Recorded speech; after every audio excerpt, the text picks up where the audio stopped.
Dalam diskursus keagamaan global, nama Kristen hampir selalu identik dengan doktrin Trinitas, yaitu sebuah konsep yang menyatakan bahwa Tuhan hadir dalam 3 pribadi, yaitu Bapa, Anak, dan Roh Kudus. Bagi mayoritas umat Kristiani di dunia, mulai dari Katolik, Protestan, hingga Ortodoks, Trinitas bukan sekedar pilihan keyakinan, melainkan syarat mutlak untuk disebut sebagai seorang yang beriman. Tanpa mengakui Trinitas, seseorang seringkali dianggap berada di luar koridor keselamatan gereja. Namun bagi kita yang memegang teguh konsep tauhid, yaitu keesaan Tuhan yang mutlak tanpa pembagian, konsep Trinitas seringkali memicu pertanyaan besar, yaitu bagaimana mungkin satu adalah 3 dan 3 adalah 1? Apakah ini sebuah kemajuan spiritual atau justru sebuah penyimpangan dari ajaran asli para nabi?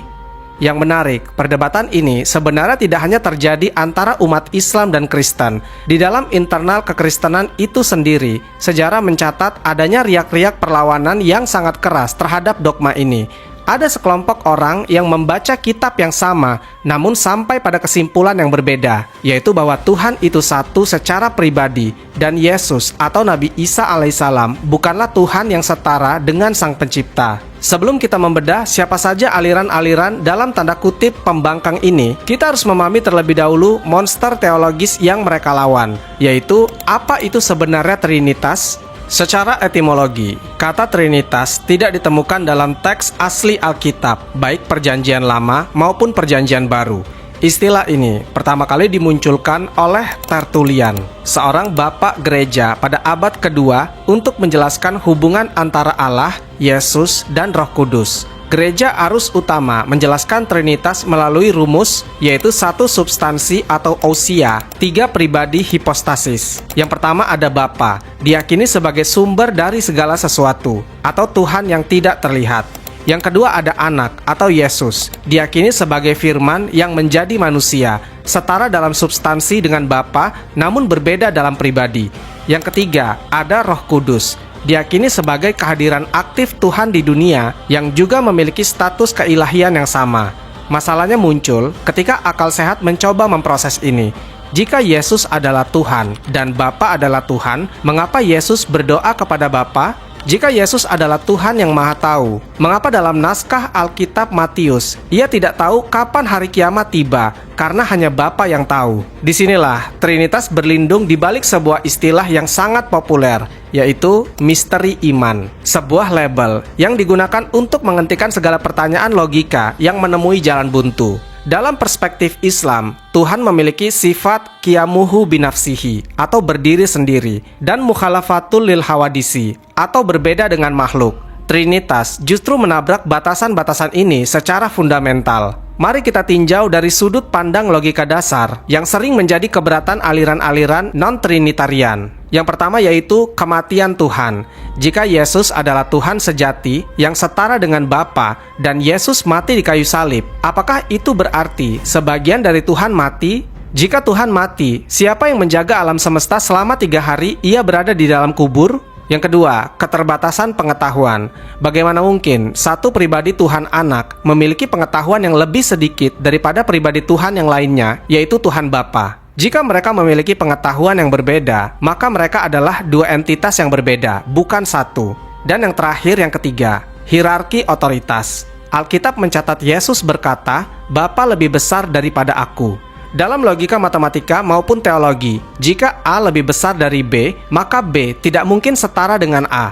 Bagi audiens Muslim, kontradiksi-kontradiksi ini bukan hanya masalah matematika, melainkan bukti bahwa ada sesuatu yang terputus antara ajaran asli Nabi Isa alaihissalam dengan apa yang kemudian dirumuskan oleh gereja-gereja setelahnya. Salah satu poin yang paling krusial yang harus dipahami adalah bahwa Trinitas tidak turun dari langit dalam bentuk yang sudah jadi. Ia adalah produk dari perdebatan panjang, intrik politik, dan campur tangan kekaisaran.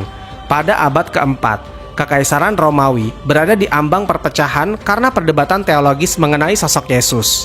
Di satu sisi ada Arius, yaitu seorang imam dari Alexandria yang sangat vokal menyuarakan bahwa Yesus hanyalah makhluk ciptaan Tuhan. Di sisi lain ada Athanasius yang bersikeras bahwa Yesus adalah Tuhan yang sama substansinya dengan Bapa. Kaisar Konstantin yang saat itu lebih peduli pada stabilitas politik kekaisarannya daripada kebenaran agama, memutuskan untuk mengintervensi. Ia mengumpulkan para uskup di sebuah kota bernama Nisea pada tahun 325 Masehi. Konstantin, yang sejarawan catat sebenarnya adalah seorang penyembah matahari atau Sol Invictus, bahkan hingga menjelang kematiannya, menekan para uskup untuk mencapai kesepakatan. Hasilnya, lahirlah Credo Nisea, sebuah pernyataan iman yang meresmikan bahwa Yesus adalah Tuhan dari Tuhan dan sehakikat dengan Bapa. Bagi mereka yang menolak menandatangani kesepakatan ini, termasuk Arius, hukumannya adalah ekskomunikasi dan pengasingan. Dari sinilah kita melihat bagaimana sebuah dogma agama bisa dipaksakan melalui tangan besi kekuasaan politik. Al-Quran secara eksplisit mengingatkan fenomena ini dalam surah Al-Ma'idah ayat ke-77. Janganlah kamu melampaui batas dengan cara tidak benar dalam agamamu. Jika kita menelusuri sejarah gereja mula-mula, kita akan menemukan jejak umat yang sangat taat pada konsep keesaan Tuhan. Kelompok seperti Ebionit pada abad pertama misalnya, menolak mentah-mentah kelahiran perawan dari keilahian Yesus. Mereka memandang Yesus sebagai manusia biasa yang dipilih Tuhan karena kesolehannya, yaitu sebuah konsep yang sangat mirip dengan definisi Nabi dalam Islam. Namun sejarah ditulis oleh pemenang. Setelah konsili Nisea dan konsili-konsili berikutnya, naskah-naskah yang dianggap menyimpang dari doktrin Trinitas dibakar. Para pengikut monoteisme dikejar-kejar sebagai penyesat atau heretik. Inilah yang menyebabkan mengapa selama berabad-abad pandangan bahwa Yesus bukan Tuhan seolah-olah hilang dari muka bumi, padahal ia hanya sedang ditekan oleh kekuatan gereja negara. Trinitas adalah sebuah upaya manusia untuk menjelaskan Tuhan menggunakan filsafat Yunani yang rumit. Namun bagi pencari kebenaran yang jujur, misteri yang tidak masuk akal bukanlah sebuah iman, melainkan sebuah kebingungan. Dengan memahami betapa rapuhnya landasan sejarah dan logika Trinitas, kita akan lebih menghargai keberanian aliran-aliran Kristen yang berani berkata, Tuhan itu satu, di tengah dunia yang memaksa mereka menyembah tiga. Sekarang, setelah kita memahami musuh logikanya, mari kita masuk ke fase berikutnya untuk melihat siapa saja mereka yang berani melawan arus sejarah ini dan apa sebenarnya yang mereka yakini.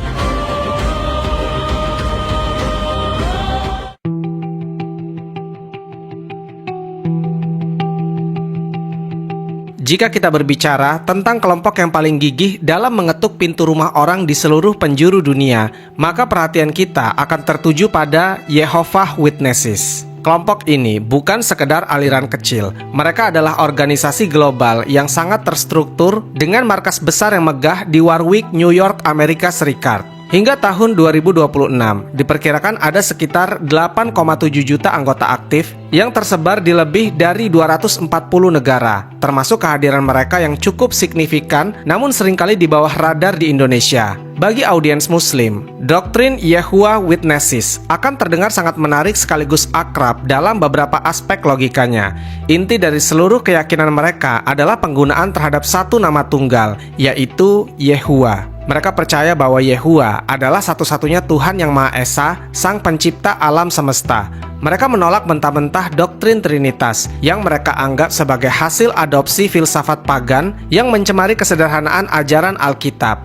Dalam pandangan mereka, mengatakan Tuhan terdiri dari 3 pribadi adalah sebuah bentuk penghinaan terhadap kedaulatan Yehuwa. Mari kita bedah sosok Yesus dalam kacamata Jehovah's Witnesses. Disinilah letak perbedaan fundamental mereka dengan Kristen arus utama. Jika Katolik dan Protestan menyembah Yesus sebagai Tuhan yang setara dengan Bapa, Jehovah's Witnesses justru menempatkan Yesus sebagai makhluk ciptaan. Mereka percaya bahwa Yesus adalah ciptaan pertama Yehuwa di surga, yang sebelum turun ke bumi memiliki identitas sebagai penghulu malaikat Mikael. Bagi mereka, Yesus adalah anak Allah dalam arti yang literal. Ia diciptakan oleh Allah, bukan dilahirkan dari zat yang sama, sebagaimana klaim syahadat Nisea. Narasi ini secara tidak langsung bersinggungan dengan logika tauhid dalam Islam, di mana Yesus atau Nabi Isa alaihissalam ditempatkan sebagai hamba dan utusan, bukan sang pencipta itu sendiri. Jehovah's Witnesses sering menggunakan ayat-ayat Alkitab seperti yang terdapat pada Yohanes, di mana Yesus berkata, "Bapa lebih besar daripada aku." Ayat ini untuk membuktikan bahwa Yesus memiliki tingkatan yang lebih rendah dan tunduk sepenuhnya kepada Yehuwa. Mereka juga menolak doktrin Roh Kudus sebagai pribadi Tuhan. Bagi mereka, Roh Kudus hanyalah tenaga aktif atau energi yang digunakan Tuhan untuk melakukan kehendak-Nya. Semacam daya listrik yang berasal dari Tuhan, bukan entitas yang berdiri sendiri. Keunikan lain yang sangat menonjol adalah penolakan mereka terhadap simbol salib. Kalian tidak akan menemukan salib di dalam tempat ibadah mereka. Mereka berargumen bahwa Yesus tidak mati di atas pelang kayu kros, melainkan di sebuah tiang tegak lurus atau stauros. Mereka menganggap pemujaan terhadap salib sebagai bentuk penyembahan berhala. Selain itu, mereka juga selektif dalam tradisi sosial. Mereka tidak merayakan Natal karena menganggapnya sebagai adaptasi dari hari raya pagan, tidak merayakan ulang tahun, tidak ikut serta dalam politik, dan menolak melakukan hormat bendera atau dinas militer. Prinsip netralitas Kristen ini sering membuat mereka mengalami persekusi hebat di berbagai negara, termasuk di masa Nazi Jerman, di mana mereka menjadi salah satu kelompok yang paling banyak dipenjara di kamp konsentrasi. Bagaimana pendapat Kristen mayoritas tentang mereka?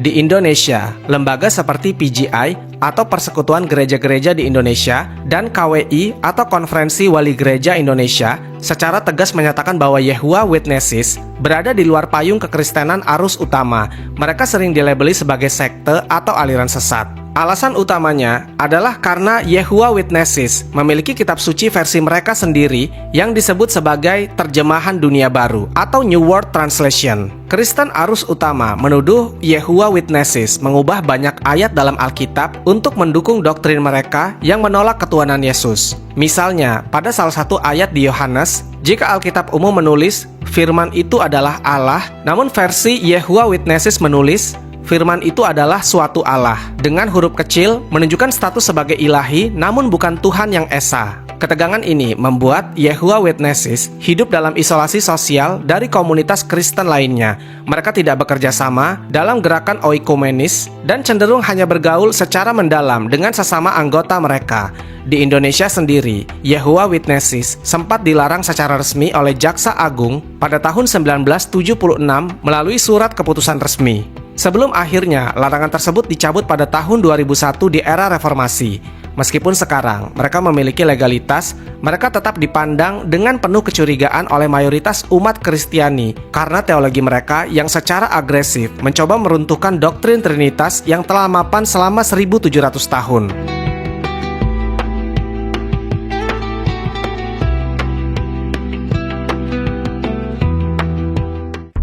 Jika Yehovah Witnesses menolak Trinitas dengan cara menurunkan derajat Yesus menjadi makhluk, maka Pentakosta keesaan atau yang dikenal dengan istilah Oneness Pentecostalism mengambil jalur yang sangat berbeda bahkan unik. Mereka adalah kelompok yang lahir dari rahim gerakan Pentakosta di awal abad ke-20-an, tepatnya sekitar tahun 1913 sampai 1916 di Amerika Serikat. Hingga hari ini, pengikut aliran ini diperkirakan mencapai 24 hingga 30 juta orang di seluruh dunia dengan pertumbuhan yang sangat pesat di wilayah seperti Amerika Serikat, Ethiopia, dan Filipina.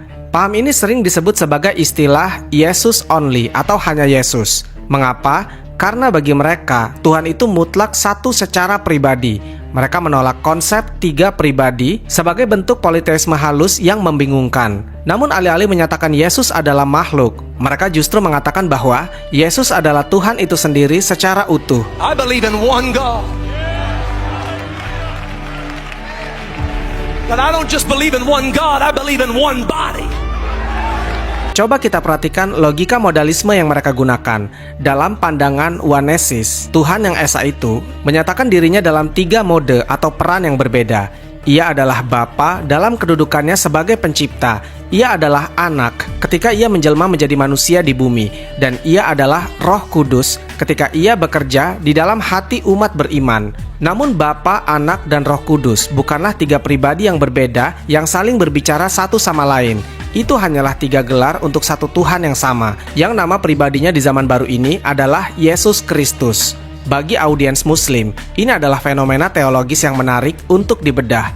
Di satu sisi, mereka sangat setuju bahwa Tuhan harusnya hanya satu atau unity, bukan tiga atau trinity. Mereka menolak keras ide adanya Tuhan Anak yang berdampingan dengan Tuhan Bapa.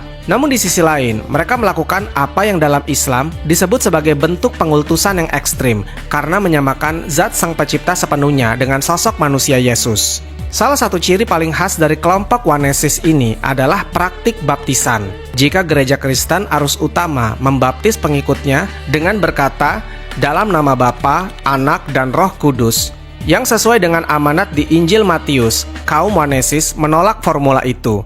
Mereka menganggap formula itu adalah salah kaprah. Menurut mereka, nama dari Bapa, Anak, dan Roh Kudus itu adalah satu, yaitu Yesus. Maka mereka hanya membaptis dengan mengatakan, dalam nama Tuhan Yesus Kristus. Jika seseorang pindah dari gereja Protestan biasa ke gereja Onesis, mereka wajib dibaptis ulang. Karena baptisan Trinitas dianggap tidak sah dan tidak bisa menyelamatkan. Secara demografi, aliran ini sangat kuat di Amerika Serikat melalui organisasi seperti United Pentecostal Church International yang bermarkas di Weldon Spring, Missouri. Di Indonesia, pengaruh mereka masuk melalui berbagai dominasi Pentakosta. Meskipun banyak yang tidak secara terang-terangan menggunakan label Onesis untuk menghindari konflik dengan Departemen Agama atau komunitas Kristen lainnya, namun gereja-gereja yang menekankan doa hanya dalam nama Yesus dengan nada teologi yang menolak kemandirian pribadi Bapa biasanya berafiliasi dengan pemikiran ini. Pendapat Kristen mayoritas terhadap kaum Onesis sangatlah keras. Mereka dianggap sebagai penyebar ajaran sesat kuno yang disebut Sabellianisme. Gereja Katolik dan Protestan Arus Utama memandang Onesis sebagai kelompok yang menghancurkan hubungan relasional di dalam Tuhan. Karena mereka menolak perbedaan pribadi antara Bapa dan Anak, Gereja Arus Utama menganggap mereka tidak lagi memegang iman Kristen yang sejati. Perpecahan ini sangat terasa di awal abad ke-20 ketika organisasi Assemblies of God, yang merupakan salah satu organisasi Pentakosta terbesar di dunia, secara resmi mengeluarkan ribuan pendeta yang memegang pandangan Onesis. Gaya hidup jemaat Onesis juga seringkali sangat konservatif dan legalistik. Banyak dari kelompok mereka yang masih memegang standar kekudusan yang sangat ketat. Perempuan tidak boleh memotong rambut panjang mereka, tidak boleh memakai perhiasan atau riasan wajah, dan harus mengenakan rok di bawah lutut. Laki-laki pun dituntut untuk berpakaian sangat rapi. Mereka percaya bahwa tanda seseorang telah menerima Roh Kudus adalah dengan kemampuan berbahasa roh atau speaking in tongues. Tanpa pengalaman bahasa roh ini, seseorang sering dianggap belum benar-benar selamat atau belum memiliki kepenuhan Tuhan. Bagi pengamat dari sudut pandang Islam, Onesis Pentecostalism menunjukkan sebuah pergulatan batin di dalam dunia kekristenan. Mereka mencoba melarikan diri dari kerumitan Trinitas yang tidak masuk akal menuju konsep keesaan Tuhan. Namun mereka tetap terjebak dalam upaya untuk mempertahankan keilahian Yesus. Hasilnya adalah sebuah teologi yang mencoba menggabungkan tauhid dengan pemujaan sosok. Sebuah hibrida teologis yang justru membuat mereka dikucilkan oleh saudara-saudara seiman mereka sendiri.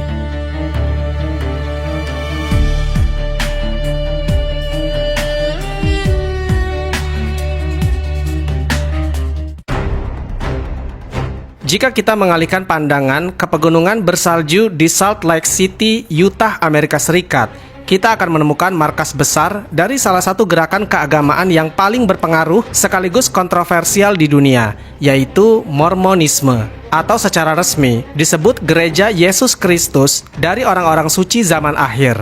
Dengan jumlah pengikut yang mencapai lebih dari 17 juta jiwa di seluruh dunia dan aset finansial yang luar biasa besar, Mormonisme adalah kekuatan global yang tidak bisa diabaikan. Bagi audiens Muslim, Mormonisme memiliki narasi awal yang terdengar sangat familiar. Mereka percaya pada konsep apostasi besar atau murtadnya ajaran asli. Mormon mengajarkan bahwa setelah kematian para rasul Yesus, ajaran asli tentang ketuhanan telah dipalsukan dan diubah oleh tangan manusia selama berabad-abad. Sebuah klaim yang sangat mirip dengan pandangan Islam mengenai tahrif atau pengubahan kitab-kitab terdahulu. Mormon percaya bahwa Tuhan kemudian memulihkan ajaran asli tersebut melalui seorang pemuda bernama Joseph Smith pada tahun 1820-an di Amerika Serikat. Namun, disinilah letak perbedaan teologis yang sangat tajam yang membuat mereka dicap sebagai non-Kristen oleh Gereja Arus Utama. Mormon secara radikal menolak konsep Trinitas Nisea yang menyatakan Tuhan adalah satu substansi dalam tiga pribadi. Sebagai gantinya, mereka memegang konsep Godhead atau Tuhanan. Dalam pandangan Mormon, Bapa, Anak, dan Roh Kudus adalah tiga entitas yang sepenuhnya terpisah dan berbeda secara fisik. Mormon percaya bahwa Allah Bapa atau Elohim memiliki tubuh fisik dari daging dan tulang sama seperti manusia, namun dalam bentuk yang sempurna dan dimuliakan. Yesus pun memiliki tubuh fisik yang terpisah, sementara Roh Kudus adalah satu-satunya anggota Tuhanan yang hanya berupa roh tanpa tubuh fisik. Mereka hanya satu dalam hal tujuan dan kehendak, bukan satu dalam zat atau substansi. Bagi Kristen arus utama, yaitu Katolik dan Protestan, ajaran ini dianggap sebagai politeisme atau penyembahan terhadap banyak Tuhan. Karena bagi mereka, jika ada 3 individu yang terpisah secara fisik, maka mereka adalah 3 Tuhan, bukan satu Tuhan. Lebih jauh lagi, Mormon memiliki kitab suci tambahan selain Alkitab, yaitu Kitab Mormon. Mereka percaya bahwa setelah kebangkitannya, Yesus sempat mengunjungi benua Amerika untuk mengejar suku-suku kuno di sana. Doktrin ini ditambah dengan kepercayaan bahwa manusia memiliki potensi untuk menjadi seperti Tuhan di akhirat nanti, membuat jurang antara Mormon dan Kristen mainstream menjadi sangat dalam. Lalu bagaimana pendapat Kristen mayoritas tentang mereka? Secara resmi, Vatikan dan berbagai denominasi Protestan besar menyatakan bahwa baptisan Mormon tidak sah. Jika seorang Mormon ingin pindah ke gereja Katolik atau Protestan, ia harus dibaptis ulang karena iman mereka dianggap bukan iman Kristen yang sejati. Mereka dipandang sebagai agama baru yang hanya menggunakan nama Yesus sebagai sampulnya, namun memiliki isi teologi yang sangat berbeda dari dasar-dasar syahadat yang diakui dunia selama 1700 tahun. Di Indonesia sendiri, pengikut Mormon memang tidak sebanyak di Filipina atau Amerika Serikat. Namun mereka memiliki komunitas yang solid dan sangat aktif dalam misi kemanusiaan. Penampilan mereka sangat khas, yaitu pemuda-pemuda berbaju kemeja putih rapi, memakai dasi, dan papan nama hitam di dada yang bertuliskan Elder. Mereka bergerak dengan disiplin tinggi, melakukan misi penginjilan selama 2 tahun di berbagai belahan dunia. Namun meskipun mereka sangat disiplin dan sopan secara dogma, mereka tetap berdiri di luar pagar Kristen Trinitas, menjadi saksi bahwa konsep Tuhan yang satu pun bisa diterjemahkan secara fisik dan jamak oleh kelompok tertentu.